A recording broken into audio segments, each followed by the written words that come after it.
Welcome back to my channel. Today's date is July 20th, 2021, and welcome to your daily download for Topps Project 70. Blake Jamieson here is capturing a moment in time, not a career. So this is why he has one of the most unique sets. So now hopefully between last night's video and tonight's video, you've had a chance to check out my website around that artist rarity ranking list. It gives us a really cool perspective of where the artist sets rank. We will dive more into numbers tonight, but I'm curious, where does your favorite artist land on that list at this moment? But my name is Chris, otherwise known on Twitter and Instagram is at CRT_Sportscards, and that website that you want to go to for everything related to Project 70 is simply CRTSportscards.com. So let's just get right to it. What is happening today in the set? Monday, yesterday, we did have something very rare happen in the set. We had 3 new players get released, and you know what? Topps threw us another curveball today. We had 2 new players. So after 2 days this week in the set, 5 of the 8 players are brand new to Project 70, and that is fantastic to see. We do know that FDOT is releasing a dual card tomorrow. One of the players has never been released in Project 70, so that's going to be a 0.5 on the checklist for that player. But it is great to see these artists continue to deliver us new players, even if one got released today that I had never heard of before. I actually had to Google this player to figure out what team it was, what his years were. I was just lost when I saw this card today. But now, how do all of those new cards that were released over the past couple of days, how do they fit in nicely with that artist rarity ranking list? On last night's episode, I also highly recommend you go back and check it out, because there's a little bit more detail about how the artist rarity ranking list works. But Blake Jamieson had the 3rd rarest set going into Monday, but after he released that Brett Phillips, he now sits atop that rarity list with the number 1 ranking at just 2.63 cards. Now, what does 2.63 mean?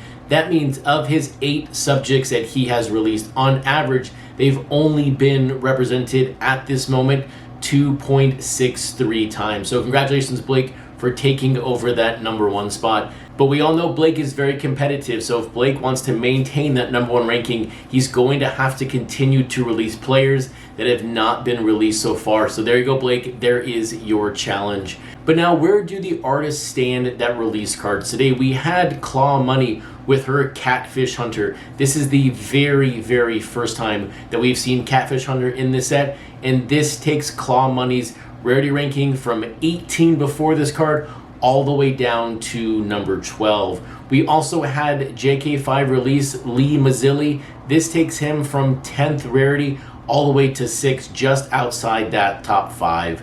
We did, though, on Sophia Chang. Sophia Chang releasing Fernando Tatis, a player that has had a ton of cards in this set. This card takes her from number 33 overall to number 36, because Tatis has had 9 cards so far released. And then we have Matt McCormick releasing the 2nd Will the Thrill Clark in Project 70. This takes his ranking from 26 overall to now number 21. So this kind of gives you a feel of how those numbers work, especially when artists release players that have 2, 1, or even maybe 3 is a really good number right now, versus if a player already has 8, 9, or 10 cards.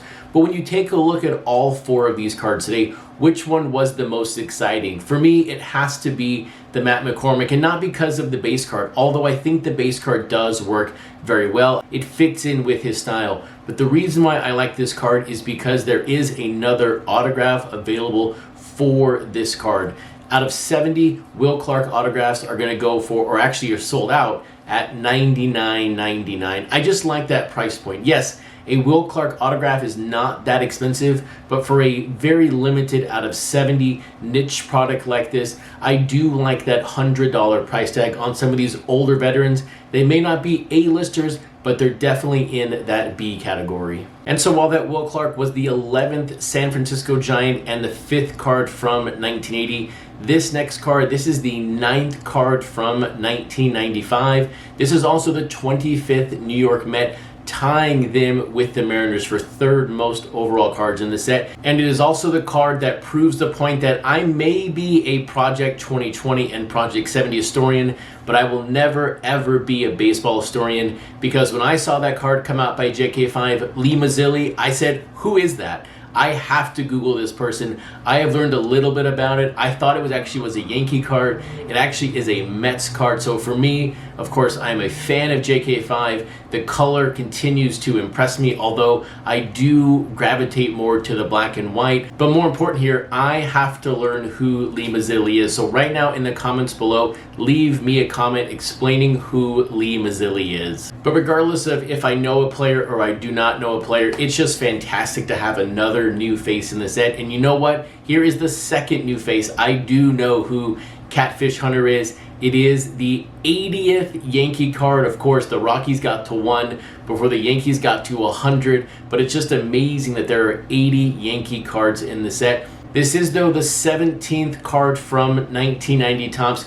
It is now tied my favorite year, 1971 Topps, for the most cards in Project 70. The question here is, will this card fall near Casey Stengel, or are we going to see this card get closer to 1,000? And then closing out the Tuesday releases is a player that we had not seen in over 100 cards. Can you believe that there has not been a Fernando Tatis for over 100 cards in the set? But thank you to Sophia Cheng for getting us back on track with one of the hottest players right now in the game. This is the 16th card from 1975. This is the 12th San Diego Padre. When you look at the Padre colors, you look at the design style of 75, you have El Nino in the middle. This is a card that I could see Tatis collectors going crazy over, but will this card carry this 4-pack bundle, or will everyone just be buying singles? The decision, though, is squarely in your hands at this moment. This will complete your Project 70 daily download for Tuesday, July 20th, 2021.